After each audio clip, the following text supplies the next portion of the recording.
follow every week. We don't usually follow it. And Rodney Rodriguez. Entertainment. Tell me something. I need to know something other than what I'm seeing. All right, here we go. Here's Bobby and Rodney.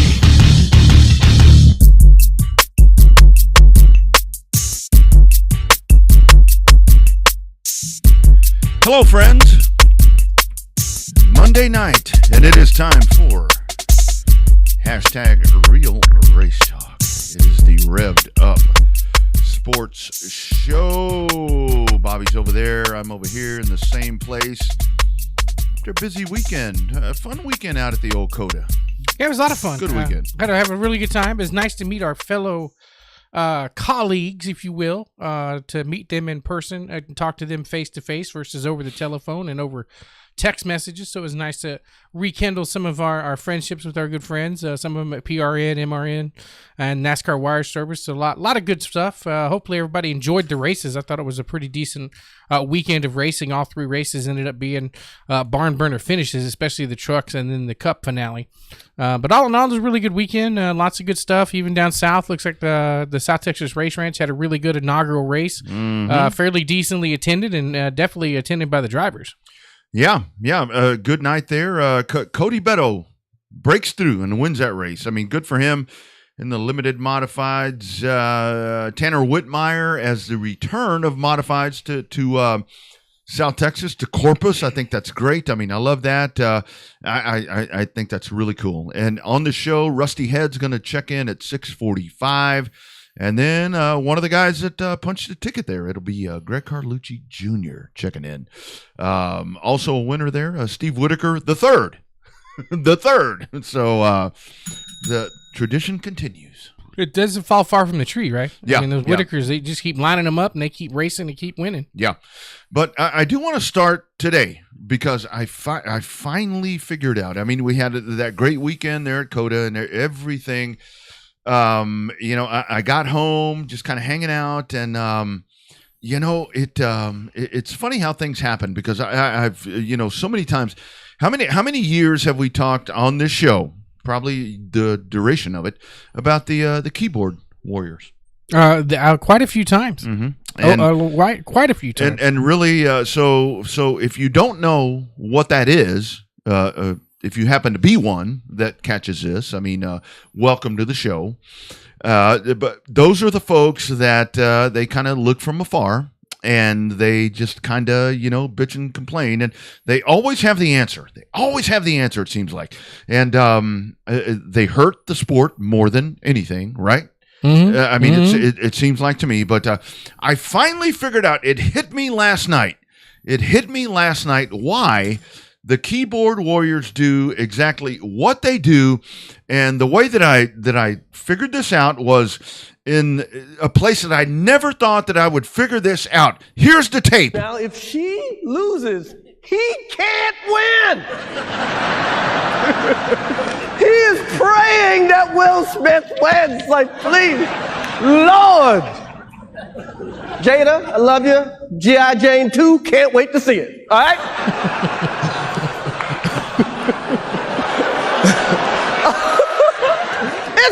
That was a nice one. Okay. I'm out here. Richard.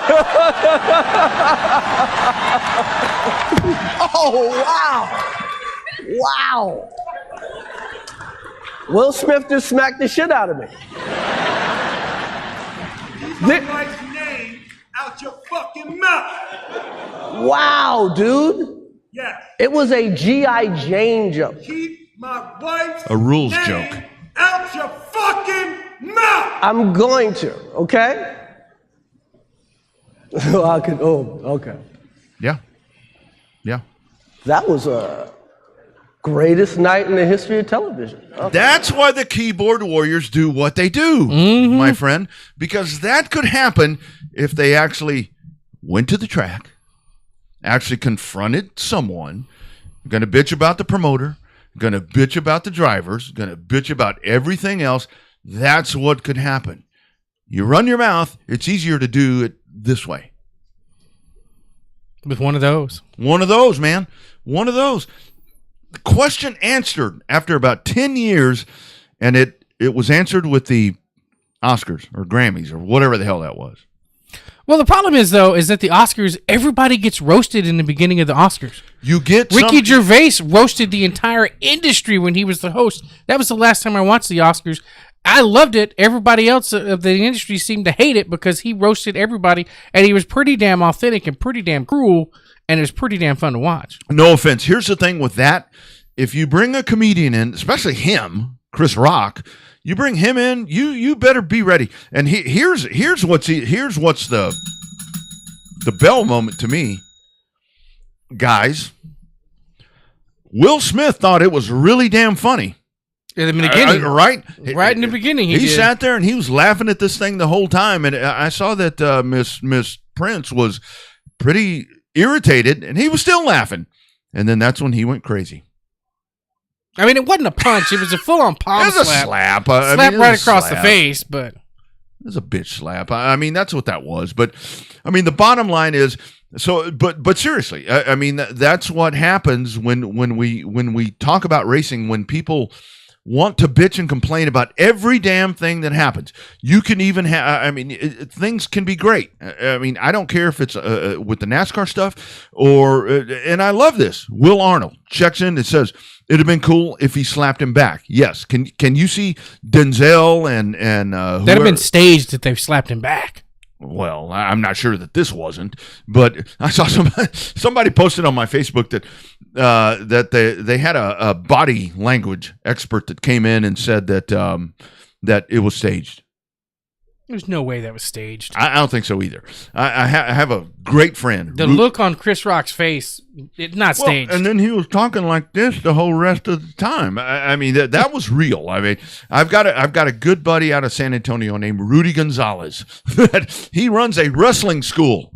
I messaged him today and I said, "Did that look fake?" And he said, "Shit, no, that was real." So, I mean, that's pretty bad. So, I mean, come on. I mean, maybe it was. The whole thing was. I've talked to a lot of people they're saying, well, the ratings have been horrible. They staged that. I mean, are you going to do that every year? I mean, hell. I mean, I don't know. The bottom line. I mean, the Miss Plunkett Smith Pinkett Smith has an issue. But, I mean, the funnier stuff is, I mean, because that whole relationship. I mean, hadn't she cheated on him before? They have an open relationship. I mean, they kind of do their own thing, which to each their own. But, I mean, if my wife, if we had that kind of relationship, and who's August? Do you know who August is? Mm-mm. Apparently, that's like a boyfriend. It's been one of the very synonymous boyfriends for her. And I don't know. I mean, but I just keep going back to it, and that's the whole thing. If the relationship is that open, I'm thinking that where he was laughing about this, he's probably, and that's where she's like, "Go, defend me, defend me." Come on, but the whole thing where I come back to with this, and the whole thing with this bit, we don't do a lot of bits on here, but the whole thing with this bit is. You guys that like to hide behind the computer screen, I finally figured out why you do it. Because if you went to the racetrack and mouthed off to one of these promoters, a female or a male promoter, that's what might happen. You get slapped. Potentially is what happen. Somebody, if you keep running your mouth on Facebook and you show up at the track, somebody is bound to whoop your ass. And here's the thing. I'm an old dude, and I've been through a lot of shit. And I've always had a big mouth, and I've been slapped like that before, if not worse. And that's what happens when you talk like that, and it and that's why I go back to the whole premise of this. We can laugh at this and everything, but we hit social media every day with these racetracks and with these series. And even with the cup stuff, and people are going to find a reason to complain. And it's like, can't you just either not say anything or say something halfway positive? Say, that was okay. I mean, that was okay is good these days. I mean, you can say it. Most people don't. Ain't nobody gonna say that. I mean, it's like you either have to be completely against something or completely for something. You can't have a middle ground. It's like people say that race either totally sucked or that race was totally great. Not, hell, that was an okay race. I enjoyed it. You can't have a middle ground with anything nowadays. And that's the whole thing where it could be with your racetracks. Instead of immediately saying that it was horrible and all this other stuff, say, I wish they would have this. Or, in my opinion, a great change would be this. But that doesn't happen. And I realize why people take to social media and do what they do is because that could be the result. And that's going to be our soundbite forever. I mean that's going to be every time that we find something. I'm going to really dig into all of these social medias of the racetracks. I mean, I do it all the time anyway. Yeah, you're already up in there. But I'm all up in your shit, racetracks, and you don't even know it. But I'm going to do that even more. And I'm going to every time that I find something that is like that, we're going to play that soundbite for you guys. Mm-hmm. For you guys, you racetracks are going to be the Fresh Prince. And the keyboard warrior is going to be the other guy.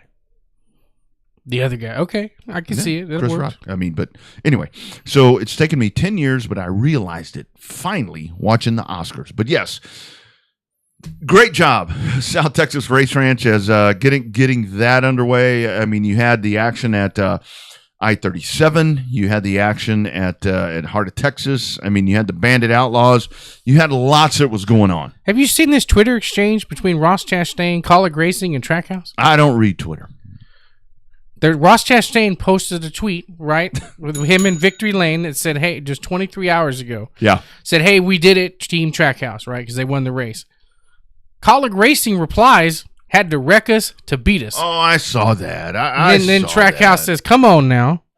That's a budding rivalry between two pretty damn good teams. Colleague Racing has done an outstanding job. We'll get into more of this on the Saturday show, but I think Colleague Racing, to come from where they have in such a short period of time, with the Xfinity Series teams, the wins, and contending for championships, and then you throw in what they were able to do with a part-time or with two full-time teams in the Cup Series. Nothing against Trackhouse, but I mean, that was an all-out racing deal. Ross got moved. The difference between the two moves, as I've watched it and figured out, is that when AJ moved Ross just that little bit, he knocked him from first to second. When Ross moved AJ, he knocked him from second to 33rd, because it really screwed my fantasy team up a lot. And all of you people that sit here, all of you drivers that sit here and say that was dirty. Everybody does the same thing. I watch you clowns race every week. And watching you guys race, and ladies, is why I'm so glad that I'm not behind the wheel all the time anymore, because I've been in both spots. And, to question that move right there, even when they asked AJ, would you have done that? He didn't answer. He's like, it doesn't matter. Mm-hmm. Yeah. I'm sure it doesn't matter. But got to look yourself in the face. Got to look in the mirror. But I mean, that is racing these days. And I mean, that's a problem I have with racing. I mean, because it's expected. It really is. And, I heard a lot of comments from people just kind of across the spectrum talking about, well, that's what happens when NASCAR goes to the road racing tracks. I'm like, bull crap. That is not what happens when you go to the road racing tracks. I mean, that's what happens on Fridays and Saturdays. That's how we race. And that's how we've raced for the longest time. And don't feed me that bill of goods about, I wouldn't have done that bullshit. Yeah, you would have. Bullshit. Yeah, don't tell me that. Yeah, I mean, come on. I mean, I always try to race people clean, but when you talk about the racer never forgets, you never forget. Like Jimmy Spencer, you never forget. Never forget. You never forget. Never, ever, ever. Who's that over there? I don't recognize the haircut. Yeah, well, I'll tell you who it is later on. All right, we're going to the Lone Star Speed Zone hotline because we got a great night of action. And speaking of COTA, this dude was actually out there checking out the COTA action. And I mean, he didn't care. He didn't care that NASCAR's not very kosher anymore, because he and his lovely friend were out there checking out the action. To the hotline we go, and it is Rusty Head. Rusty, my man, how are you doing? I'm doing great, guys. How are y'all? Man, we're doing well. We're doing well. So what'd you think of all that mayhem out there over the weekend? Man, I tell you what, I think the guys are, everybody's having to learn that new car, and I don't know that much about it because years ago I raced circle track on asphalt, but after that, I kind of follow it, but I'm not as into it as I used to be. The guys did a great job. The races went well, I felt like. Hey, we didn't have no rain this year, so that was a positive. That's a good thing. Yeah, I had a great time. I thought it was a great experience. I think anybody that hasn't been should go. The last race, the NASCAR race there, the Cup race there at the end, couldn't ask for a better finish. Yeah. I don't think I would have done it any different. I'd have been the same guy. I'd have drove it off in there and shoved them. Absolutely. So, Rusty, we know you've been racing dirt. You talked about racing asphalt. You go way, way back. I mean, Rodney and I were talking about it yesterday at COTA about as long as you've been around. Hell, you started with the old Nico Racing gang driving that white number 55 silver and white Nova back then at Longhorn. So talk about how you got into that and how you got started racing, because some people really want to know the legend of Rusty Head. So, Bobby, Roddy, I started probably in the early 90s at Longhorn Speedway. Yes, you did. The first car I bought, you could have drove a 953 Bulldozer over this thing. It was made out of drill stem pipe, 3-inch drill stem pipe, and safety didn't do first. so well with that. Yeah, safety first, exactly. So, actually, the way the Nico deal started is me and H.E. Nauman's brother Robert. My dad had bought a super stock from Jimmy Spiller and thought he was going to get in there and race on some asphalt, and he just never could comprehend turning left. He's like, okay, it goes fast down the straightaway, but I ain't ready for it to turn left. So that's right. Actually, Robert Nauman bought that car from my dad, and then I was I don't know if you guys remember Tim Yon. Absolutely. Yeah, sure do. Tim Yon was a great guy. He did the tires and stuff out there. Well, my dad and him had a shop out in Buda, and I started putting a car together out there in Buda. And Robert Nauman came and helped me finish that car, and that was the original hobby stock car that I had that had Nico on it. Mm-hmm. So me and Robert raced for a couple of years, and then Junior got into it. Or I call him Junior, I'm sorry. H.E. got into it, and he started racing. And it just built from there, and it winded up, by the time it was all said and done, the whole Nauman family was racing. Even Senior was out there sometimes, Yep. Running a car. So H.E. treated me really well. I mean, I bought dirt from him. I'm in the dirt business. I do new home site cleanup and grading, and that's how I got to know them. I was buying all my materials from them and stuff. And, H.E. and he took care of me there for a long time. Well, I mean, I probably ran that car 4 or 5 years. Yeah. Before. I'm sorry. Go ahead, Rusty. Go ahead. That was before I jumped into a street stock car, and I only ran the street stock car out there a couple of times, and then I kind of disappeared for a while. Yeah. And I went drag racing, guys. Probably a smart move. That's a lot of fun. It's a whole lot less work, but there's so much downtime. Mm-hmm. I ran anything from 990 class to top sportsman that I drove a car for my dad. I've been 60 foot in less than a second. I've been 198 miles an hour in a quarter of a mile. Damn. And then I had my own dragster and stuff. So once my dad died in 2011, I decided I didn't want to mess with that no more. Mm-hmm. And I went out and found me a dirt car out of Arp, Texas. And this guy had built this car just out in the woods. It was supposed to have been a Smalley's mock-up. And I ran it for a few years, and I crashed it at Cotton Bowl. And that car winded up being bought by Kevin Tyndall and his son, and that was their first car. And I've had probably 4 or 5 sport mods. And the last one, the one that I still have today is actually a 2015 car that Chase Allen built me. Nice. And I keep saying, I'm going to sell this thing. IRP's with it. My old hot rod's still pretty fast. Yeah, looks like it. Looks like it. So Rusty, let me dial it back just a little bit for some of the asphalt people. I mean, because we're veterans. We're veterans. I mean, we talk about those days at Austin, at Longhorn, those early 90s when they go to Saturdays, man. That was not just a race event. I mean, that's back in the days where all we did was race on Saturday night there at Longhorn. Full stands, full pits, cold beer, Sam Hill's food. That was the glory days of this stuff around here. Yeah, I agree. I mean, you never. It's hard to look back and say that we'll ever have those days again because we won't. Asphalt, those days you'd be pissed off at somebody in the pits when it was all said and done. You were sitting outside the pits at 4 or 5 o'clock in the morning drinking beer. So yes, I know. Yeah, we all have our tempers. They still flare up, but I mean, those days. That short track racing, the bumping and grinding, you expected it, and now it seems like it's almost like the football quarterbacks. If you touch them, you destroy the whole car and they're ready to just go fist fighting.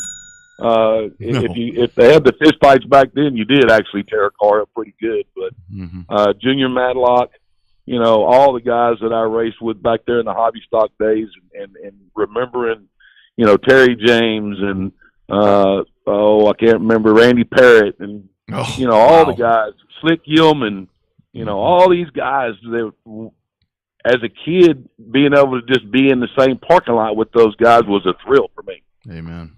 And being able to be on a track and race, it's those were fun days, a lot of fun.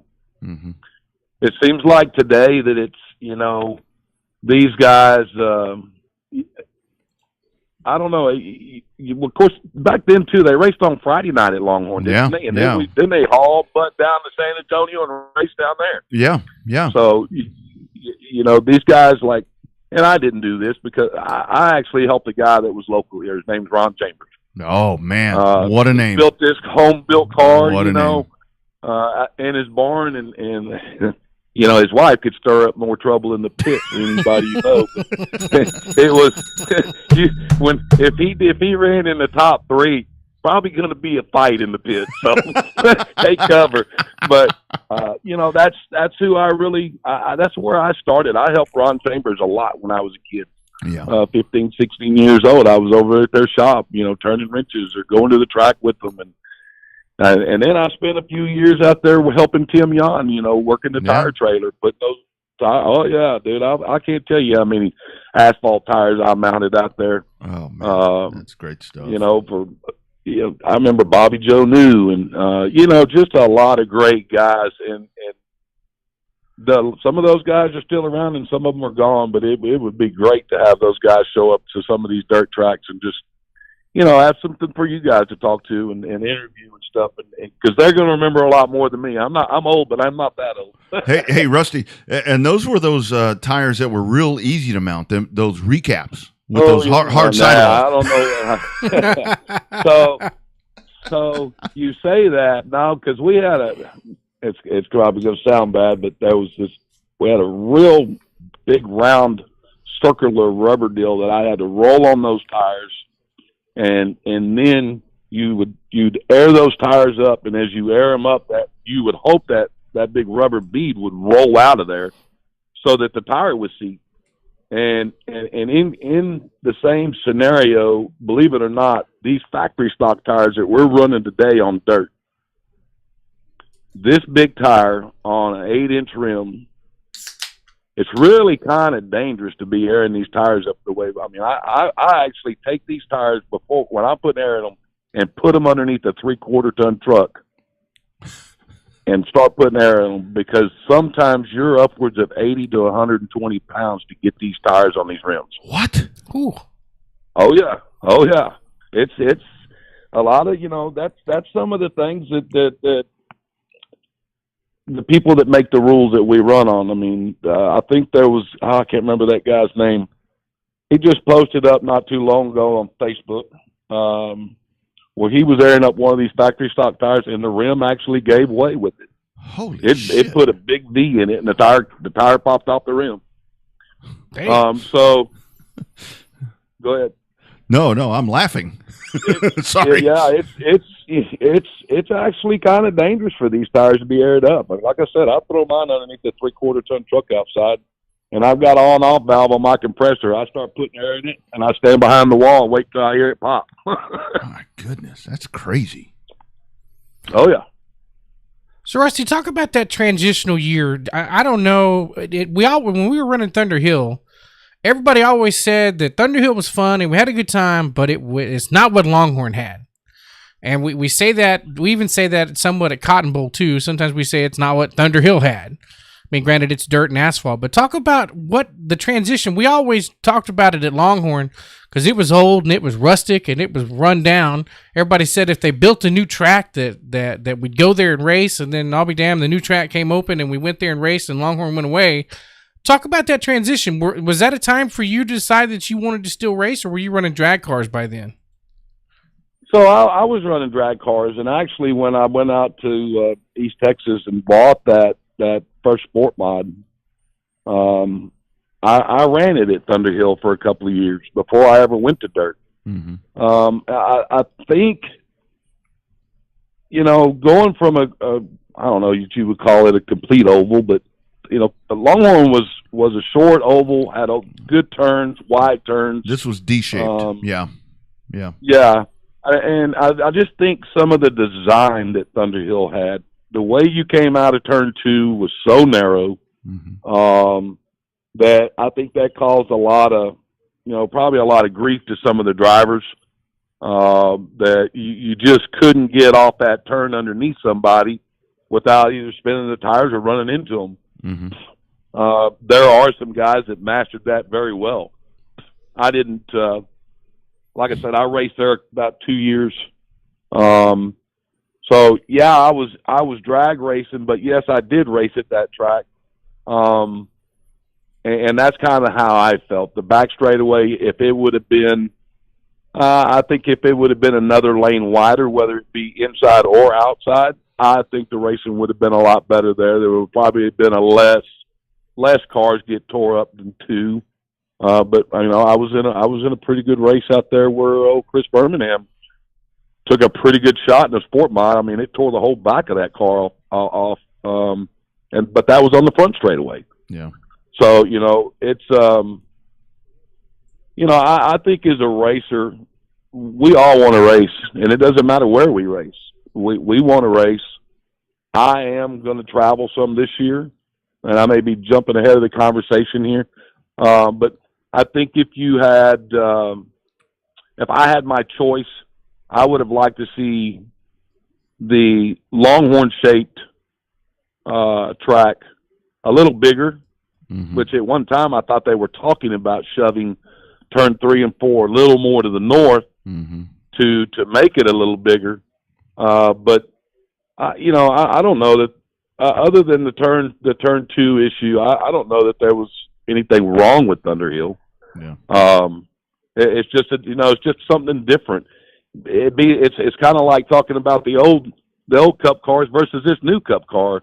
It's something that you have to race there enough to figure out how to make it work on that track. Right. I hope that I answered the question there, Bobby. I mean, it's just there's some drivers that figured it out really well. Colt James figured that out very well. There was some other guys that were very fast on that track, and a lot of them dominated the classes they were in at Thunder Hill. Yeah, I think one of the big differences, Rusty, was that a lot of guys were used to having the wall, with Speed or with Longhorn, and no walls around. I mean, that was weird. I know that was weird, and I always thought it was cool that by the time that the San Antonio guys wound up in Kyle, when that track closed down, that they were like, the track is too slow, and it's like, well, to us that race in Austin, this track is plenty fast.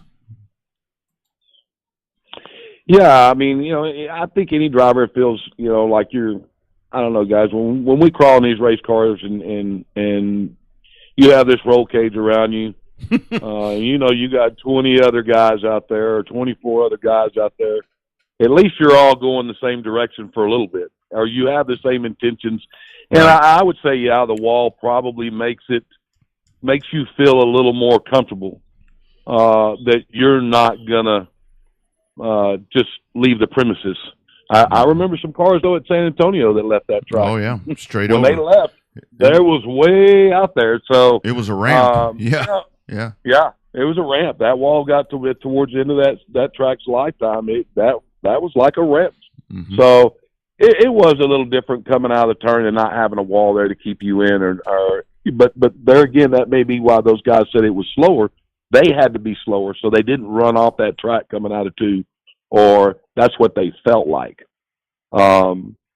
So I think anytime you can keep us in a bull ring, you know, we're obviously better for us and probably for the fans. But when I raced there, I never tried to go to the outside down there. I was that bottom feeder that was always trying to push that guy out through the grass. So I didn't realize that wall wasn't out there, Rodney. You shouldn't have told me that. Now I'm going to have to go look. But it took me a long time to figure out how to hang my nuts off over on the top side. It took a long time. Sorry, Bobby. Yeah, I'm sure it kind of probably felt like you were rolling off. You know, and there's, you know, it's funny you say that. 37's a great track, but they don't have a wall down their back straightaway either. Mm-hmm. So when you come out of turn 2 and you start going down the back straightaway there, it is possible for you to get far enough up there that you can roll off of that on the other side. That's right. I haven't done it, you know, but there have been guys that do that, and I think that's just, you know, that's part of pushing the envelope. If you lose sight of anything where you're at, you're either going to hit a wall or you're going to go over the side. It is what it is. I don't know any other way to say it. That's right. You know, I mean, that's just guys that, that's totally true. You know, and if you're willing to go 3 wide, I actually went 3 wide at Longhorn Speedway back in the day in my hobby stock car. Kind of got in trouble for it, but they said this track wasn't meant to be 3 wide. Well, I just pulled it off. So that's where's right. the problem? We don't want you doing that no more. You're going to get somebody hurt out here. Okay. I love it. So, you know, I mean, I don't, tracks to me are, you know, there's so many good tracks around here for dirt. And I know at one time there was a lot of good asphalt tracks. San Antonio, I used to go down there, like I said, when I was a kid. Great track to go watch. Loved going there because I could watch the circle track and drag racing at one time. Wasn't that cool? Mm-hmm. Very tough. Oh yeah, you sit at the top of the bleachers and you could get drunk and you could watch any kind of remote, you know, stock car racing and drag racing. And then when the jet car came, that was always cool. Oh, that was cool. Oh, they're great. Yeah. They're great. Yeah. So Rusty, you know, go ahead, Bobby. I want to ask you about dirt racing. You've got a Sportmon. What's wrong with the Sportmon class? Where the hell are they all going? Yeah, How come the fields are yeah. getting smaller in that class? Yeah, there were 4 at 37. So, I mean, that's a hard question to answer. I mean, look, so many guys, in my opinion, have either moved to, you know, I guess the best way to say this is you had a big rule change this year. And the big rule change came from USRA. USRA threw an option out there for us to go to some different parts, transmissions and stuff like that, versus what IMCA allows us to do. I really think that probably hurt the overall Sportmon class in a sense, because I've said this all along. I want the same set of rules at every track. Yep. If I have the same set of rules at every track, then I'm going to race all these different tracks. Some guys will race 37, Texana, and South Texas Speedway with the headers that they're allowed to run down there, and they'll change their headers to come up here. I don't want to do that. Right. If you take – so back when I was drag racing, this is a really good deal here. San Antonio Raceway, which is in Marion, Texas, right there on 10. There's another track that was in Sealy, Texas, which is down going towards Houston, between Columbus and Houston. Yep. They did what they called an I-10 shootout. And I promise you they had 100 to 150 cars at every event. Mm-hmm. And it was, you're going to race, somebody's going to pick this San Antonio and somebody's going to pick that there's track is Sealy. Sure. And they're going to run it off. It's like a team deal, and you run it off. Yeah, yeah. I so wish that, Waco, I don't think, Waco's a great track. Selby and David Good and Jerry Frederick, all those guys are great guys. And I don't ever expect them to drop their IMCA deal. That track's been there. It's the mothership of tracks around here because it's been here forever. Marianne and H have Cotton Bowl Speedway, and they run under the same rules. Mm-hmm. Then when you start going down to Texana, the rules start changing a little bit. 37 is, let me say this, they say that the rules are not changing. They say that they're still running under IMCA rules. But I show up down there with, what you would call chassis headers, so they stay inside the chassis. They're not the modified style header with a muffler. Right. Maybe I'm old, maybe I'm behind times, because there are some guys that are running these kicked out headers with great big mufflers and stuff. But I don't want to have to change my car. Yeah. And if I feel like I'm an underdog going to a different track, more than likely I'm not going to go to that track. Mm-hmm. So, really and truly, we're all supposed to be running the same cubic inch motor and all the fuels, the 2-barrel carburetors, everything's supposed to be the same. And is a header going to win these races? Probably not every one, but when we were drag racing, it might. Yeah. When we were drag racing, we did a lot of testing with headers. Mm-hmm. We did a lot of testing with converters. That's just what you did to try to get faster in drag racing. But you can make more power with headers. Yeah. So, and that's not to take anything from the racers down there. Those guys, there are some bad boys down there, drivers. Mm-hmm. Johnny Torres, Stevie Whitaker. There's some guys down there that are extremely fast. And I don't care what you put them in. You put them in a Volkswagen, they'd probably outrun me in my sport mod at the time. but I chose to dirt race, so that's the guys I got to run against. To say that they have gone away, I think that now you have two tracks down south running on the same night. It's either going to be 37 or it's going to be 37 in Corpus, or it's going to be 37 in Texana. Mm-hmm. Or you have Cotton Bowl and Texana running on the same weekend. So, and then again, there's been a lot of drivers that kind of got out of the sport mod and got into this factory stock deal because there were so many big money races out there for them. Yeah. So some of these guys will chase that. And the other thing about it is it's not much cheaper to run a sport mod versus a modified. And basically, with some of the rule changes that USRA did, you might as well go buy a modified. Yeah. That's how diverse that that's how much they changed their rules. And so you've got a lot of guys that run up north, 105 and some other areas, in the Dallas area that run USRA. And I'm not beating Todd up. He's a great guy too. Yeah. And he's got a great racing series going on. However, that just kind of diversifies the field and starts splitting us up to where, if this guy can come down here and run a Brin and he says that, okay, your car's got to weigh 2,500 pounds. Well, legally, we're supposed to weigh 2,350 right now. My car weighs 2,500 pounds. I'm not going to save anything by, that's going to cost me more weight. It's not going to save me anything. So I'm not going to make those changes yet. If it comes to a point, like I said earlier, I got a good car. You take my car last weekend, Don Painter brought it out there to Cotton Bowl when the late models were there. He drove this car probably 4 times. He crawls in his car. He starts 7th and he finishes 2nd.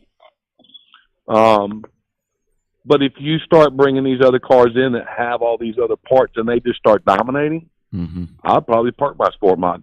Mm-hmm. I had a lot of fun with the factory stock, and Rodney knows the story behind that. Oh, it's a cheap car. Yeah, I do want to ask you about that here before we get done. We've got to talk about that. So is Wait, it, you gonna ask him to drive it again? no, no. We've already. We're going to work that out. That's Bobby. already We're been working done. that out. Okay, all right, just check. That's already been done. But so Rusty, are we at a point where it's funny because at one point it seemed like the modifieds were going to phase themselves out, which would totally suck. But now it seems like between the disconnect between I'm assuming the sanctioning bodies is the sport mod, is that going to be the one that seems to be at the most risk to fall apart? I mean, because like with the stock cars, with the iStocks, I mean, those are great. I mean, to me, that's the best class. I mean, if I could build one car, I'd build an iStock and go race wherever the hell. But with the factories, it seems like the factory is kind of replacing the sport mod or limited modified. I'm really concerned that the limited modified sport mod it may be on its last days right now.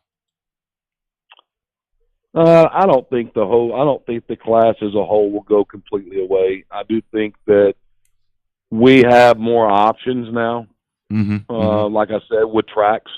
I mean, here's one thing you're going to see this year, and I think XR is feeling this up there in Bristol right now. Nobody expected to have the gas prices we've got right now. That's true. Mm-hmm. He could have, he could not have had a worse time for gas prices to go through the roof. Yep.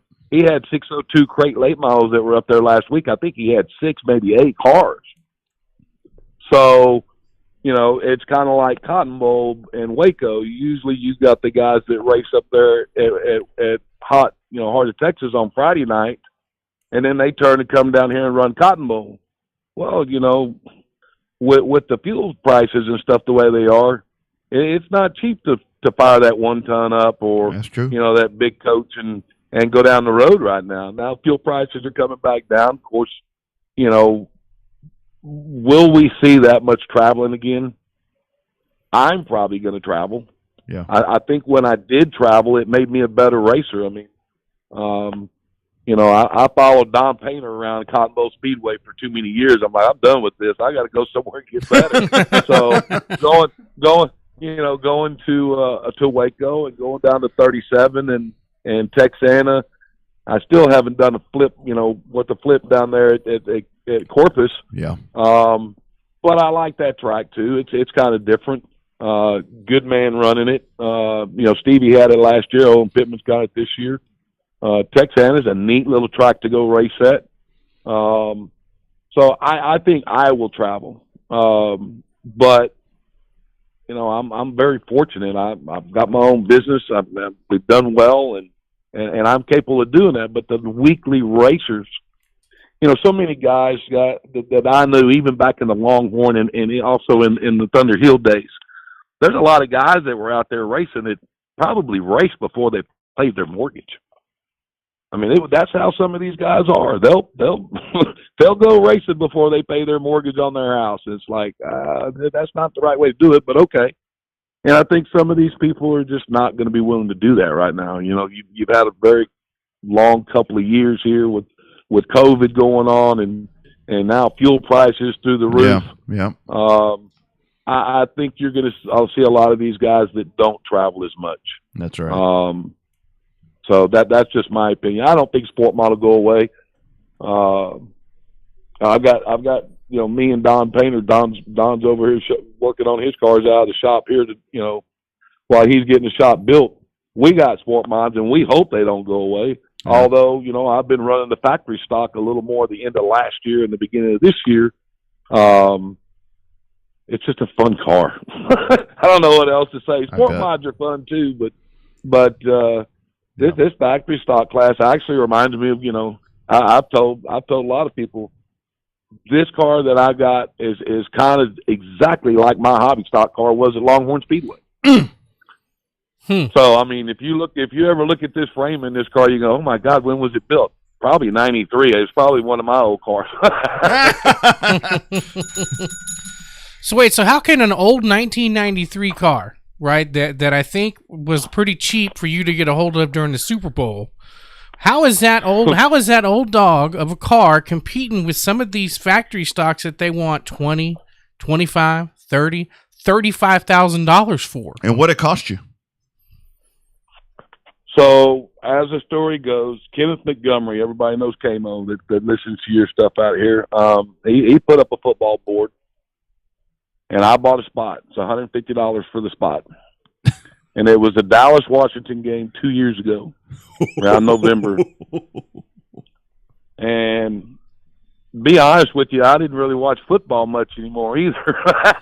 So I kind of checked the score occasionally through there, and I get this message from Montgomery, Kenneth Montgomery. He says, I think you're going to win this thing. I hadn't looked at the score in probably 30, 40 minutes. And I look it up. With 3 minutes to go, I believe that game was 41-16. Of course, that was my numbers, 1 and 6. Oh my God! And I'm going, there's 3 minutes left in this game. This will never last. There's no way that they're not going to score. Well, I believe Dallas got the ball, and they kind of chunked it away, and then I think Washington just kind of fiddled around with the time and ran the clock down. So that's how I won this car, was on that football game. And to be honest with you, there was a whole lot of things going on in my life at that time. I was getting divorced. Yeah. So, we won't go into a whole lot of that. But it was funny because we'll skip that part. When I walked up to the house, I did hand her $75, and she said, "What's that for?" I said, "That's for your half of the car." So anyhow, well, the rest of the story goes a whole lot deeper. We're not going there, but so I had to be a craphead about that. Hell yeah. So I got this car, and Montgomery was stand-up guy. He said, "Rusty, this car, it's got a brand new body on it. The chassis, God knows how old. The motor in it, I'm not going to guarantee you it's legal. The transmission and all that should be good." I'm like, okay. So, sure enough, I got back. I wasn't real happy with the motor performance after the first night, and Matthew Hodges had to put up a crate motor, 602 crate motor. And for like $2,700, I called him that Saturday morning. I said, "I'm coming to get it." So I came and got it, put it in this car. That's not what made this car fast. I mean, it's a good motor, but that's not what made the car fast. Yeah. My best deal that I've ever done on both my cars was, I had bounced around. I had talked to Chase Allen. I had talked to several different shock builders, 41 Shocks. I talked to Jason Ingalls. And Chris Swinson, and I'm not going to say Chris Swinson hasn't helped because he's part of the deal that I'm getting ready to tell you about. Yep. Johnny Torres was being sponsored by one of my good friends that I drag race with, Scott Ball, down in San Antonio. San Antonio, yeah. And Scott asked Johnny to help me out. And Johnny said, "Okay, I'll help him, but he can't drive. He's worthless."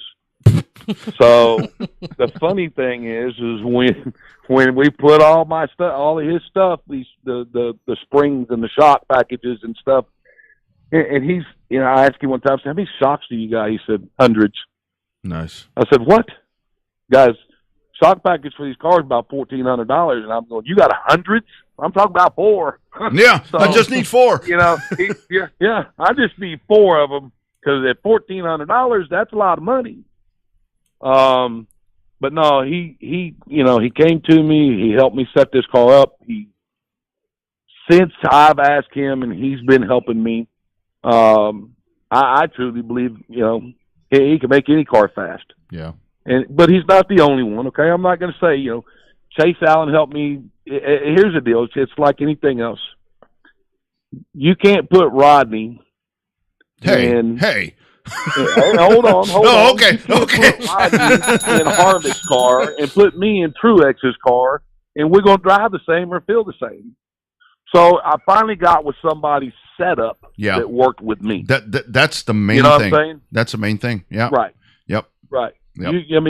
We used to say this all the time in drag racing, that if you ever go to an NHRA event, you could put 15 crew chiefs and give them the exact same parts, and all of them are going to make that car run 300 mile an hour a different way.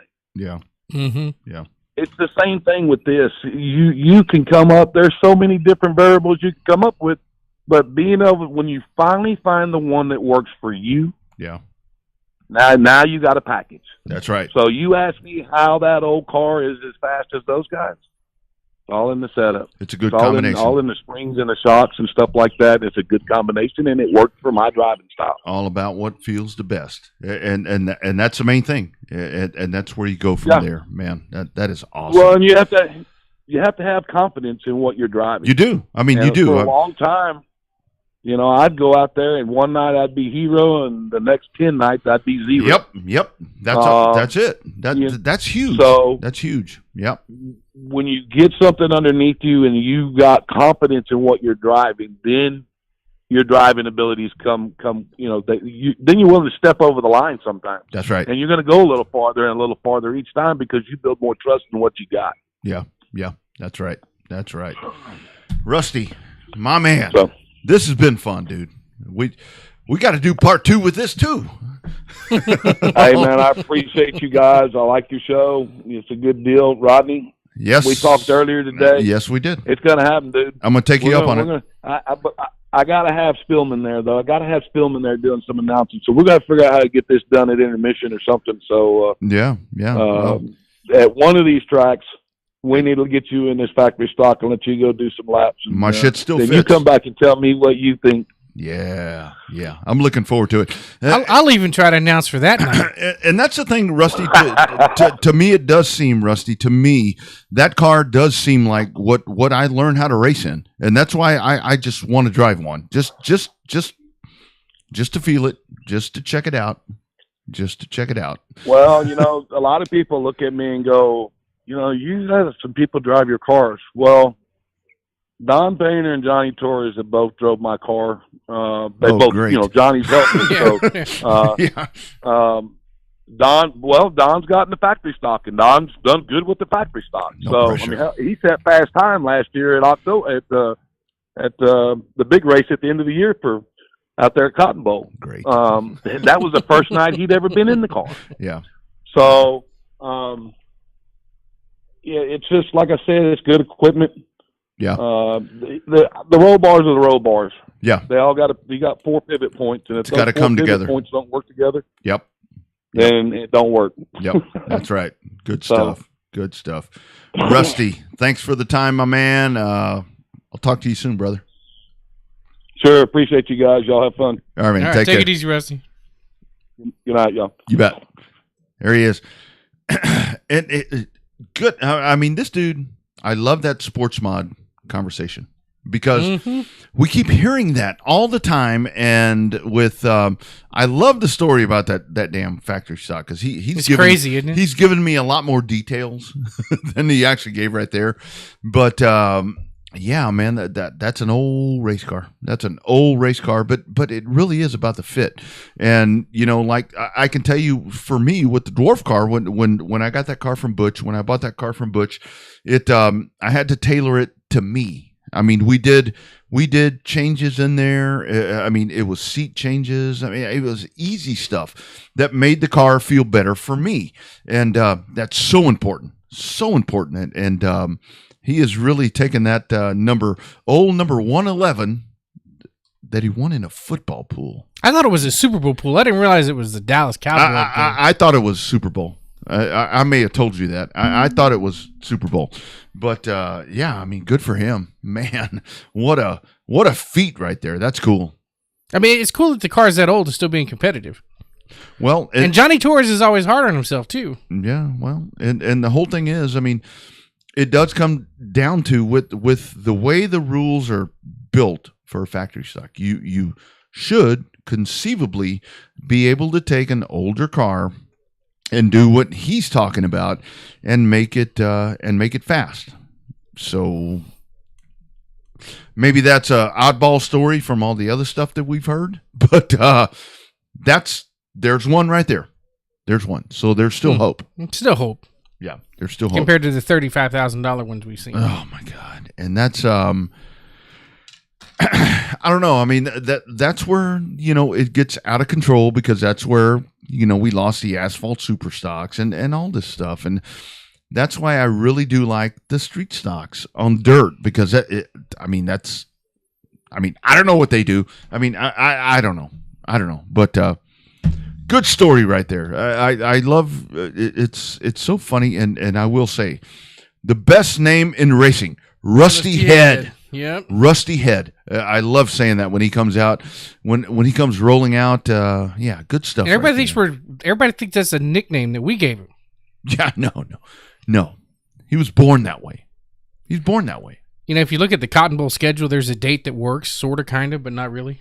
I don't want to race there. I want to drive that thing at the heart of Texas Speedway. I figured you want to go Texana. Or Texana. Yeah, one of the two. Nobody knows you down in Texana, so in case you do really bad, nobody's going to know you. Nobody knows me anywhere at the dirt tracks. They know me as a announcer. So that's a good thing. One of these tracks, I can show up and they'll be like, hey, here comes the announcer. Let's give him a whirl. Kind of like a PR stunt. Yeah, Cotton Bowl's racing April 9th. Oh, that's a good day. I'm busy that day. Yeah, I know. Probably me too. Yeah. I have checking out. I'm sure I'll be. We might be on the same flight. like last time. Early. Got to take an early flight out on that one. Carlucci is coming up. We'll talk to him here in just a minute. So what'd you think of the Cars Tour? 2 first-time winners. Kind of surprising. I mean, it's getting better. It's heating up, and it's early, and it's already heating up. I'd have never thought that Chad McCumbee had never won a late model stock car race on the Cars Tour. That was surprising to me. Really? Yeah, I'd never thought that. You figured with as much racing as they did in the Carolinas that he would have won one by now. Mm-hmm. Yeah, I'd have thought so too. But good weekend for Back to Dirt, and Mike McCarthy checking in. And that's a man right there. And I do want to give a huge applause to Heart of Texas Speedway. $700 for the modifieds, $100 to start, $700 to win. I mean, go to Hot. Go race out there on a Friday night if you have a modified. That is some good stuff. That's a lot of money to race for. Mm-hmm. Yeah. Then take it to Texana on Saturday. Yeah. So I love that, and I love that we have modifieds back over in Corpus. I mean, that's a big deal. I mean, that's a huge deal.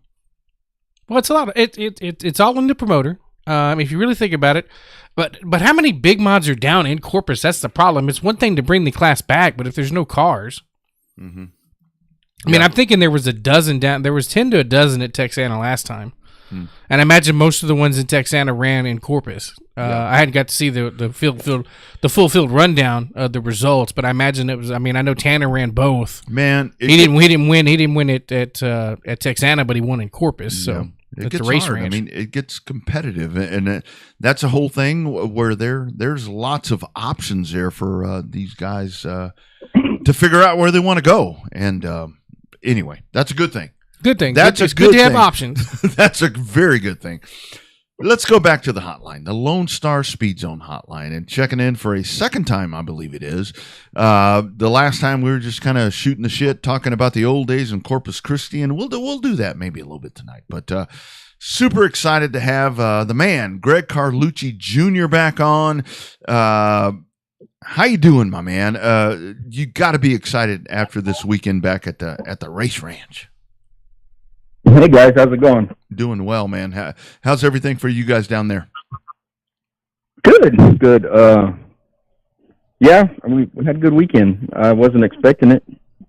First time in the car. I wanted to go out and just run with Ryan and have some fun. But we were able to pull it off. It's been a while since I've been in Victory Lane, so I was happy. Yeah. Most importantly, how's the Outlaw? That's, racing is great, but how's the man? He's good. He's got a long road ahead. Successful surgery last week. He's at home resting right now. He's got some radiation therapy coming up this week, and we'll just go from there and see what we can do. But he's a fighter. You know that. Yep. He's always been a fighter. So if anybody can do it, he can. Absolutely. So I'll start off with kind of a personal question, if you will, and you may not have a lot of experience with the latter part of the question. Was it more fun racing with your dad or more fun racing with Ryan? I don't know if you had a chance to race a lot against Ryan because you were sharing the same car, but I mean, is it more fun with your dad or more fun with Ryan? Well, the truth of it is, I'm going to be racing that car all year. So, we've got a lot more laps ahead of us. We were never near each other Saturday. My dad and I had some good times at CC Speedway. We rubbed fenders, put each other on the wall, spun each other out, and it was fun. It was fun back then, but I was listening, a little bit to y'all talking, and these cars are a lot like those old street stock, hobby stock cars, Yeah. So I see me and Ryan probably gonna rub. We're gonna swap paint, and I see it coming. Yeah, it's gonna happen eventually. Yeah. And how cool is it? I know the place had been open before, but I know that Owen is really making a push. Dirt track racing again in Corpus Christi, and I like the angle. I like that. I think it's a really good thing. It seems like there's new energy in the place out there. Yeah. I was excited when I heard Owen was coming on board, and not to take anything away from Stevie. For sure. I sure as hell don't want to promote a racetrack, and I know it's not the easiest thing to do. But Owen's just got a knack for that. He knows how to get people in the stands, and he knows how to make it fun. And he makes it fun for the racers. He makes it fun for the spectators. And I was excited. He talked about bringing back, victory laps with checkered flags and the racing programs and all that kind of stuff. And it brought me back to old CC Speedway days. And I think people are going to like that. I think they're going to like that Saturday night, racetrack atmosphere, bringing it back, having a good time. He's got the band in the bar. He's got the beer specials, all the old things that you expected to find at the racetrack. And you saw it Saturday night. There was a good crowd. The bar was packed. They were running out of beer, running out of food. The pits were full. So I'm excited. I'm excited to see what he's going to bring to the track. Mm-hmm. Yeah, and that was going up against the Cup weekend too at Coda that was close by. So talk about the Corpus race itself, how the scene has changed. Obviously, CC Speedway's been gone for a while. And there's been some management changes over the years there at South Texas Speedway, Race Ranch, whatever you want to call it. And I guess we'll refer to it as the Race Ranch. How long, in your mind, how long did it take for Corpus to become accepting of a full-time dirt track and for all you old school diehard CC Speedway racers to finally just embrace the dirt because you knew at that point that was all you had left? Yeah, well, it got to the point where, CC Speedway was dying down, and I knew it. And then, the dirt track brought in the go-kart program, and Ryan was just getting to that age where he could race go-karts. And so I pretty much just, gave up the asphalt racing part of it, and I just focused on the go-karts. And I went out there, and we were doing the go-kart thing, and I saw the racing, and I had raced there a few times before back in the late 90s, but I never adjusted to it. I never accepted it. I was just asphalt. And, well, I was out there with the go-kart, and then they had that first stock car shootout back in 11, and I said, well, hell, why not? We took the windshield out, we changed the transmission, I changed the front spring, went out there, and I won the thing. And I said, well, hell, maybe I can do this dirt stuff. And so since 11, I raced 2 or 3 years full-time, and then I quit again. Ryan started racing the big cars, and so I just got out of it completely and raced here and there when I could. But hell, we didn't really have a choice, especially when CC Speedway shut down for good. And then you get to racing out there, and you realize that dirt racing is a whole lot of fun. It really is. Yeah. It's, especially the way they're prepping the tracks now. You're not scraping 200 pounds of mud off your car after going out for practice. You're not having to pack the track for 10 or 15 minutes just to get it ready to race. And you can actually take the car home and wash it in 5 or 10 minutes and be done with it. And that was one of the biggest things I hated, was going home and washing the damn thing. It took you 3 or 4 hours. Yeah, for sure. Yeah. But I had to thank Owen Saturday. I mean, if you saw the results, Whitmire, Beto, Carlucci, Gilpin, Heinemann. That's Corpus. These are all Corpus. asphalt guys. I said, man, if you make that track like that every week, I'm gonna really like it. Yeah. Yeah. So, how key is that? I mean, because I know the couple of times that I raced my dwarf car on dirt, when it felt like asphalt, I'm like, okay, I feel good. so what is the perfect track? I mean, you talk about dry slick. I mean, the heavy tracks, all that. I mean, what's a good track for you on dirt? Well, Saturday was a great track, but I had the advantage of starting up front. I had that clean air. Yeah. I had a good draw. Started up front in the heat. Never had to pass anybody. I never touched anybody. So there's probably a different opinion from the guys that had to start in the back. I think the track was racy. I don't think it was exactly one lane. There was a faster lane, but I think if you had the car, you could pass on the outside. But that's yet to see. I went out there in this car not really knowing what to expect, and I was real comfortable Saturday. But now I've got to see what the car feels like on a heavy track or a dry slick track, or having to start in the back and actually pass some cars. Yeah. But I thought the track was great. It was smooth. It had a lot of grip. You could drive the car in, deep. You could come off hard. And, of course, that's my opinion starting up front. But for sure, I'll take a track like that every week. Every damn time. So, Greg, it sounded like we talked to Rusty about his old hunk of sheet metal there with his old school factory stock. Obviously, it sounds like you're not running one of those $20,000, $30,000, $35,000 factory stocks. Is it finally coming through to where it's all about the setup and the driver now, where these high-dollar factory stocks, while they're there and they compete real good, you guys are still able to hang with some of these older body-style cars or an older chassis? Yeah, I mean, I think Lawrence proved that last year. He went out there with that, That's and right. I don't even know how old that car was. It looked like it was from 1980. But just like Lawrence. Lawrence, the old camper. We call him the camper. But if you know how to set them up and you know how to drive them, I think any car can compete in this class. I've never been one to have that kind of equipment. I run on a budget and I race with what I got. And this car is, it's not special. It's a Destroyer, and Destroyer makes good cars. Sure. It's an older one. Well, it's 4 or 5 years old. I wouldn't say old, but if you looked at it, I mean, Daniel, raced it hard for, 4 good years in that class, and that class isn't. It's it's a rough class, Yeah, and it right. takes its toll on the cars. And he told me, he said to Greg, there's nothing special on this car. And I looked at it and said, yeah, you're right, but that's the kind of car I've always raced. So, I go out there with what I got, and I think if you know how to drive, you know how to set them up. And of course, the class has gotten a little more expensive, with the shock technology that they brought into this class. And, for a good set of shocks, new, you're going to spend $1,000 plus, But the funny story is, I ran a crate for a while, and I just didn't like it. I didn't think it had the power, and then this car's got a crate. And this is Daniel's story, and I believe what he says. Here we go. This motor had 140 races on it, crate motor. Damn. Last Saturday night was its 141st race, according to Daniel.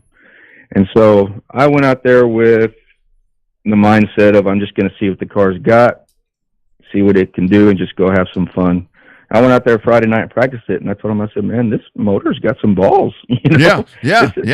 I think we've got a car that we can work with, and I think it showed Saturday. And I had already made my mind up that crates weren't going to be able to compete in this class with the way they opened up the head rules and the intake rules. And I'm not against that, because hell, it's hard to find a good cast head, nowadays. Right. And then you do find one, you got to put $700-800 into it in parts and machine work to make it, race ready. So I was already under the impression that the crate was just not going to be able to compete, and changed my mind Saturday night. I love it. So tell me, I think I read somewhere that maybe with Ryan, somebody got upset with him and tried to throw a helmet or something. I mean, that's not a smart thing to do in Carlucci land over there. I mean, did somebody try to do something stupid over there? Come on, man. Not in Corpus. Yeah, maybe at some other track. You know, and Ryan's 20 now, and you know, he's gonna have to learn that he's gonna have to, you know, speak for himself. Yeah. You know, I'll step in when I have to. But you know, apparently, you know, I've heard 2 stories that Ryan just pulled out on the track in front of the guy, or Ryan was pulling on the track and the guy came down and hit him. You know, and it wasn't on Race on Texas. I went and watched it. So either way, Ryan, I put it on Ryan because he should have been more careful coming out on the track. But at the same time, I don't know who's going to throw a badass helmet and Hans device at a race car. That's just not a smart thing to do. But he came up and he talked to Ryan after the races and apologized. Said he in the heat of the moment, and they had words, and I let them talk it out. And that's what Ryan needs to do. He needs to, you know, if he makes a mistake on the track, he needs to own up for it. Yeah, that's right. That's right. Hey, Greg, did you do any of that arena stuff with Owen and them? I know you've got a couple of different go-karts that you've ran throughout the year, because it seemed like everybody that participated in that adult predator class, that clone class, I mean, there were 40-something karts down there. It seems like you guys are having a hell of a good time down there. Yeah, that was a blast. I sold my stuff. I just didn't have time for it. My cart sat and collected dust most of the time for the last few months. And then John Hartiflex came out and he said, "Hey, man, come race my cart." He said, I'm going to concentrate on my son. Come drive my cart. And I went out there and I got to race one night, and I had a blast. You know, I have fun racing those karts to begin with, but that arena deal was a good deal. Lawrence and Owen did a good job with that. I hope they get to do it every year because that was just a fun experience. But yeah, we had a ton of karts out there, and I tell you what, it was rough. I had a go-kart on my shoulder. I got hit in the back of the head with another one. Yikes! Yeah. Jeez. I had one flip in front of me. I went to avoid it, and I ended up helping him flip by hitting the underside of his cart. Damn. That's not good. But at least you can do the first aid right from there. Well, the thing was, they were putting out good money for that deal. And so, I mean, it's not going to be a friendly deal. I mean, guys are going to come out and they're going to race. And, yeah. And they did. There was no holds barred. If you wanted to win, you're going to have to bump and grind to get up there. Yeah. Yeah. So do you think, I mean, after the first night there at the race ranch, I mean, I really think that with a good night, one night down, I think that as the season goes on, I think there's going to be more cars, more people. I think that the future is really, really bright out at the race ranch. Yeah. Yeah. Yeah, I do too. It's still early. I mean, yeah, we used to start racing in April and May. Now, right. You know, we're starting into February, March. You know, and I know right. A lot of guys probably don't even, you know, haven't even thought about really getting the cars together and racing. So I see it going up from here. Like I said, Owen always puts on a good show, and he just knows how to get, you know, put a race night together where it's fun for everybody. It goes by quick, but everybody has a good time, and he's always been fair. You know, when calls need to be made or when somebody screws up, and I was listening on the receiver, he was chewing people out, you know. He tends to do that. Yeah, you're a dumbass. Why'd you do that? Yeah. You just tore up that man's car for no reason, you know. So, you know, Owen will set people straight. He runs a good program, and I think he's going to make it good for the fans. And I know he's got more stuff coming. He had, I think, 7 classes, something like that, Saturday. So he was trying to get everything going pretty quick. But I think when we have, you know, a regular, you know, weekly show where we only have 4 or 5 classes, he's going to throw in some more of that fun stuff for the fans. And I think he's going to do like the victory laps. You get to carry the checker flag around. And man, I haven't done that, and I can't even remember the last time I got to carry a checker flag around the track. So isn't it cool? That's all just fun stuff. It's things like that. Yeah. Saturday night, you know, things you expect at a Saturday night racetrack. That's right. I know. For one thing, for announcing for Owen, he runs a fast and quick show. Hell, I don't even have a lot of time to finish the lineup before we go green on the next heat race or next feature. As far as the plans there for 20, you said you're going to run that car all year, which is good. Obviously, Ryan's going to try to run his car all year. What's the game plan for you? I mean, you've won championships before, you won races before. Is it all at your age and experience? Is it all about having fun now, or does that competitive fire? You went out, you won the first one. Hell, you're the points leader now. I mean, are you going to try to run for the title, or what's the game plan now for you? Well, I guarantee you, after sitting and watching for a few years and only getting to race here and there, Skip let me run his E-Mod, and his limited. I ran his limited for almost a full year, and his E-Mod, and I won some races in the E-Mod, and I did decent in the limited, but it's been a while since I've really had a lot of success on the track, much less dirt. So you would think at my age and as much races I've done, you tend to lose a little confidence. You think, man, maybe I don't have it anymore. Maybe I just don't know how to set these cars up, and you continue working, and to have a good run like I did Saturday, I'm chomping at the bit. I'm ready to go for the next one. Yeah. And I know I've got a car that's competitive, and I know I can still drive, at least on that kind of track. That's right. So, I'm looking forward to it. We're going to run all year out here. I do want to make some out of town races, when we can. I think y'all were talking about that a little bit earlier. It's just so expensive now, with the gas and everything else that you got to put into these cars these days. The racing fuel's gone up, gas just to get to and from the track, and y'all were talking about that limited deal, and I think the economy has something to do with it. But man, when you had 25, 26 limiteds, half of them didn't have any sheet metal on them when they came back in. And these guys having to spend money on aluminum every week, and those soft tires on those limiteds, they burn up quicker, especially on you get a dry track like CC or like a Race Ranch was Saturday. I know they burned up some tires. Yeah. And that all plays a part. So we're going to do what we can. I do plan on having both cars out all year, as long as the 141 race old motor holds up. That's right. I'm gonna, and I believe him because he gave me an oil change. He said, "Here, I need an oil change." He gave me the oil, gave me a filter, and I changed it probably Thursday. I guess it was Thursday when I changed the oil. I said, "Yeah, this motor's got 140 races on it." Yeah, man. So hopefully not all the same oil. Yeah, no, absolutely not. I got to thank Daniel Preston for letting me run that thing. I tell you what, that car was really fun to drive. I was really comfortable in it, and so I'm looking forward to getting back out there and racing it some more. Yeah. So I'm curious. I mean, this is just for me. The old street stock guy in me is coming out. So racing at the race ranch, what's the RPM? Down the front stretch. I mean, what kind of RPM are you turning? Oh hell, he's gonna give out speed secrets now. No, well, the crate. Mm-hmm. The crate. You have a 6200 chip. So, Okay. That's the rule with the crates. If you're going to run a crate, you got to run chip. But I can tell you that the motors they're building for these factories now, the bottom ends that they're letting us run, and the cam combinations that these machinists are coming up with. They're wanting you to turn these things in 7,000 plus is not. Ooh. It's. Come on, man. I never turned mine that much. No.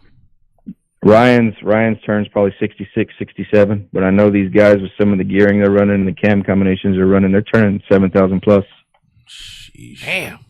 So it's just like, it's basically, I turned 7,000 in my CC Speedway street stock motors. So it's, with the way they're running these combinations now, it's about the same. Yeah. That's about right. That is about right. Got to ask you, Greg, before we cut you loose. Important stuff. Uh-oh. I said, no. This is actually good. I saw you celebrated a work anniversary. Talk about that, because that's the important stuff. Yeah. 20 years already in the fire department. I can't believe it's gone by that fast. It's crazy. The good thing is I made 20 years. Yeah. The bad thing is now I'm counting down to retirement. And I'm like, man, I'm you're going backwards. 80-20. No, it's been a good deal. I love being a firefighter, paramedic, and man, I wouldn't take it back for anything. I can't even think about or imagine doing a 8 to 5 job now. Yeah. So how can a man that dove over a race car wanting to kill somebody be a lifesaver? How the hell's this happen? Tell me, Greg. I was 17. I gotta fucking know this. No, I've been known to have a temper now and then, and it's not as bad as it used to be, but it's still there. And my friends give me a hard time because I was the biggest pyro that they knew. I was the one always starting fires. They said, "How the hell are you a firefighter when you're the one always starting fires?" Well, if you know how to start him, you know how to put him out. Yeah. I still start them when I'm not on the clock. So that's right. That's right. That's a good thing. That's a good thing. So is it Rodney? You need to get in. You need to get in one of these cars. You're gonna love it. That's what everybody keeps freaking telling me, man. He's gonna get that bug. He's gonna get that bug to race one. I'm trying. Then when he gets one, he's gonna want to buy one. Fun class to race, I'm trying not to try. And you can race them. They're getting the rules close enough. I wish they would get completely on the same page, but they're getting the rules close enough to where you can run pretty much anywhere with them. And that's a good thing. Well, and that's the thing for me, Greg, where it always seems like anything that I get into, I jump in and I'm like, okay, man, it feels good. And then it gets out of control. And I'm like, damn, I was right there. So, yeah. And that's tough. I mean, that's tough. I mean, it's, they look really fun to drive. They look really fun to drive because it does seem like to me that it's like what we grew up racing. I mean, it's an old stock car, an old street stock car. Yeah. Yeah. Like I said, the biggest expense, of course you're going to put a good motor together. The biggest expenses are the shocks. I wouldn't mind running old O'Reilly shocks, if everybody's got to run them, but that's the rules, the way they are. And that's what we're running. Yeah. As long as they don't, I hope they leave it alone now. I think we've got a good class. We've got something everybody can work with. It's fairly economical. You don't see guys out there blowing motors every week. I think if you put a good motor together, it'll last, 3, 4, 5+ years as long as you take care of it. Mm-hmm. And, you bend an axle, you bend you're still running, stock spindles, stock A-arms, these tubular A-arms, they're not expensive. So I just hope they leave it alone. Don't keep adding, don't go. I heard about quick change rear ends and I heard about 4 9-inch, because they're stronger and all this. No. And, just leave it alone. We got a good class, and I think if they just let it eat the way it is, I think we'll continue to have good car counts. I think so, too. So what do you think, Greg? I mean, we were talking about that sport mod thing. The modifieds are kind of coming back. They're back at the race ranch. I think that we'll see some carryover there to where that's going to build up again.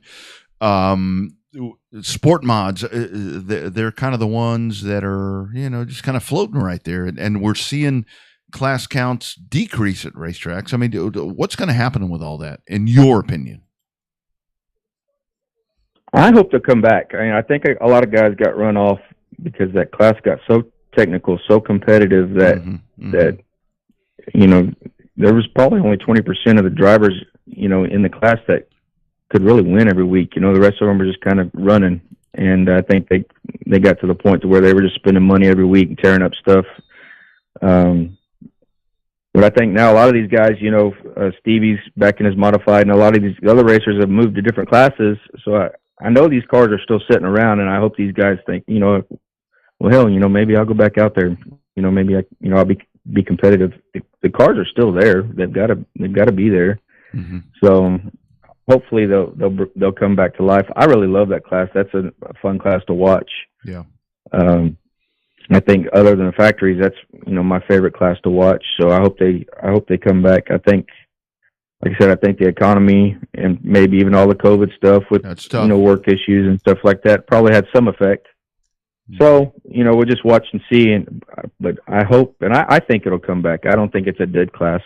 Yeah, definitely hope so.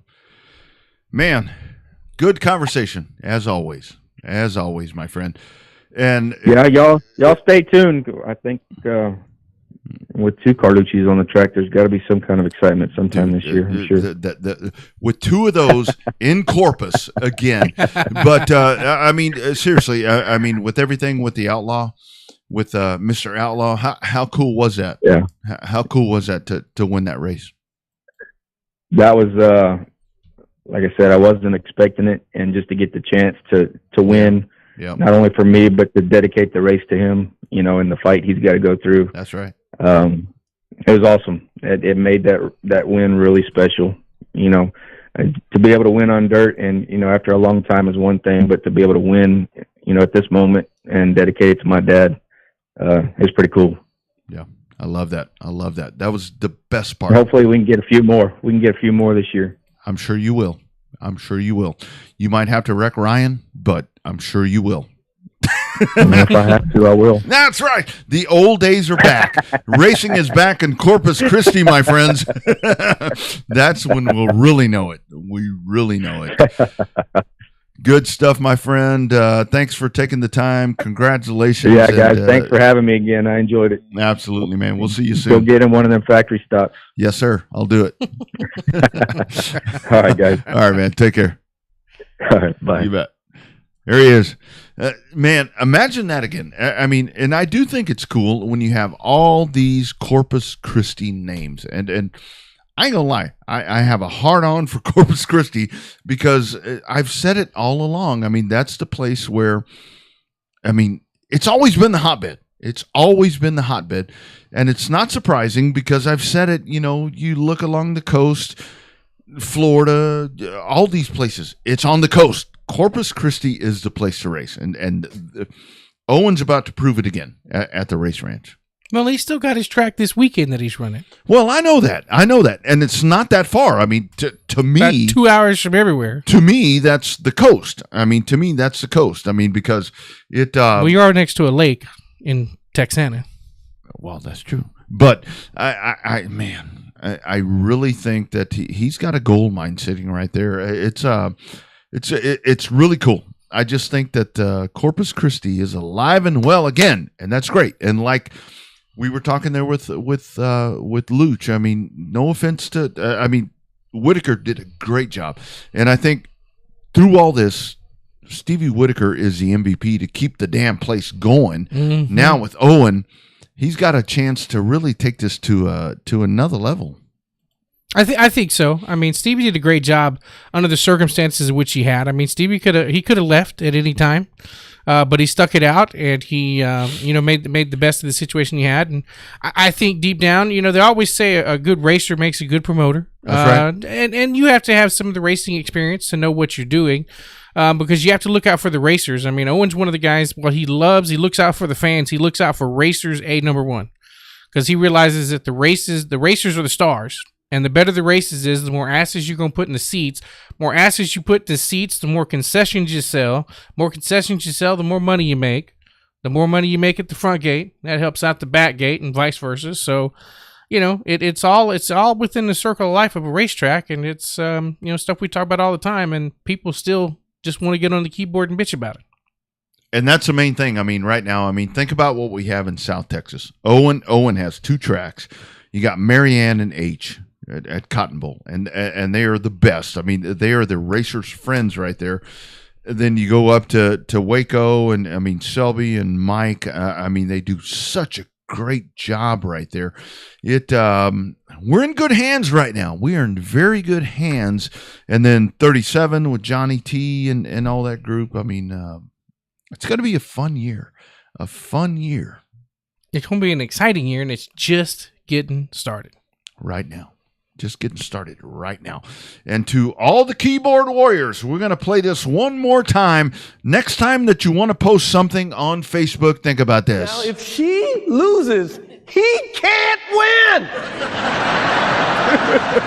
He is praying that Will Smith wins. Please, Lord. Jada, I love you. G.I. Jane 2, can't wait to see it. All right?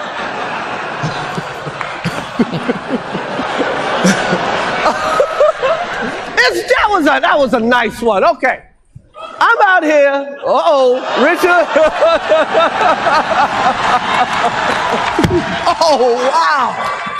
Wow. Will Smith just smacked the shit out of me. Hear that? Somebody may come up and hit you right in the mouth. get off of the keyboard, go to the racetrack, and enjoy. And then there's this. Well, the nature of social media is to try and come up with the line of the day. Try and come up with the funny, quick-witted line of the day for the internet. And, the problem with the internet is not enough people have been hit in the mouth after saying the things they say. So, you read things on the internet, and they would never say that to your face. And that was an exclusive from Eddie Gossage. That's right. The man, the myth, the legend, Eddie Gossage. Right. He told us that. So, anyway, go support your track. And I mean, great conversation tonight with Rusty and Carlucci, and Corpus is alive and well, and Rusty's going to travel.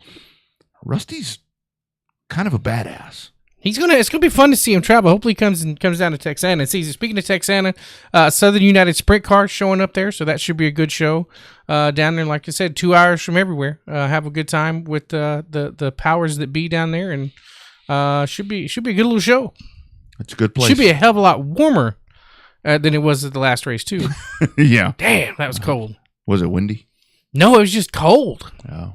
If you watch the Race on Texas videos, like every feature as it got later in the night, I had another layer of warm clothing on. Mm-hmm. Like then you put my ski jacket on, then I had my little beanie on, then I had my gloves on. Damn, was it that cold? Yeah, it was bad. Was it in the teens or what? It felt like it, but it was about 31. About 30, 31, maybe 32. Yes. Go to Texana, and then coming up on April 9th, you will have Cotton Bowl and Mobile. And I do want to talk about. I want to talk about something. Mobile. Gina has done something really cool. Not just because I'm a part of that group. 2-tire rule is something that everybody on pavement needs to do. I love that rule. That's a great rule. I mean, don't you think? It saves money. Well, and that's where it's so funny, because everything that I've seen with that, it's like, we need to save money. Okay, 2-tire rule. Well, that rule sucks. I mean, I want 4 tires, but I thought you wanted to save money. Mm-hmm. Right? I mean, I don't get that. I don't get that. It doesn't make sense. Oh, wait, an hour ago, per Variety, Will Smith apologizes to Chris Rock for the Oscar slap. He did? I was out of line and I was wrong. No shit. Really? Yeah. I mean, that's so weird right there. I mean, because with the comedians, I mean, especially Chris Rock, I mean, he's going to do what he does, and I don't know. I'm glad he did that. I mean, I don't know. I thought it was weird that he was crying on the stage, 30 minutes later, whatever. I mean, yeah, do as I say, not do as I say. That is why I don't watch. That's why I don't watch the Oscars. Well, that's why I try to stay out of. I don't watch movies. I don't watch TV. I mean, I stay out of that stuff. You just like watching the news. The news. I love the news. I love Storage Wars and a bunch of old wrestling stuff. That's what I like. You got that picture I sent you, right, of the Master Payne? I did. Which was ironic because we saw him yesterday at COTA. Yeah, I did. And that was a good weekend at COTA. I mean, The Undertaker. What'd you think of him? I thought he was a hell of a nice guy. Besides, he's old. But, yeah. I wish he'd have done this 15 years ago instead of protecting his character all those years. I wish we'd have seen this guy, do this. I think, hell, he could have been being a NASCAR owner or whatever the case may be. Well, maybe he will be.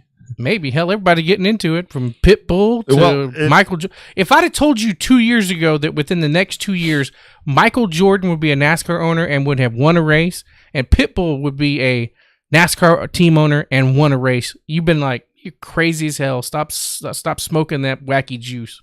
Quit vaping, my man. Yeah, something. Don't vape. But I think that's the thing that people missed yesterday. Pitbull won. Yeah. Not Justin Marks. Them together. Yeah. I bet that was a hell of a party on the plane going back. Oh, my God. Wait till Daniel Suarez wins one. Whoo-hoo. I talked to him on pit road. We talked in Spanish. Oh, shit, yeah. I bet I was the only dude with a media badge that was talking to, well, Fox Deportes. Yeah. They probably did. But, yeah, good dude. Good dude. What'd you tell him? I said, go win it. Oh, okay. Go win it. And he said, I'm going to. And he did. The first stage he did, anyway. Man, he whipped their ass in that first stage. But anyway, we'll talk about that some other time. Y'all don't care about that, do you? Saturday for 45 minutes. 45 minutes. This was fun. Rusty Head, Greg Carlucci Jr. Man, that's like a Longhorn Speedway and CC Speedway. Yeah. Oh, and Alan Alexander said don't forget about his car, too. Ooh, shit. Damn. April the 9th. Huh. My stuff still fits, guys. My stuff still fits. I think. Now's a good time to test it. Fun stuff, friends. Thanks for checking in. Thanks to everybody that is always a part of the program. All the replays at RevvedUpSportsShow.com, at RevvedUpATX. You guys are the kick-ass fans that make this thing churn. For Bobby, I'm Rodney. We gone. We'll see you next Monday.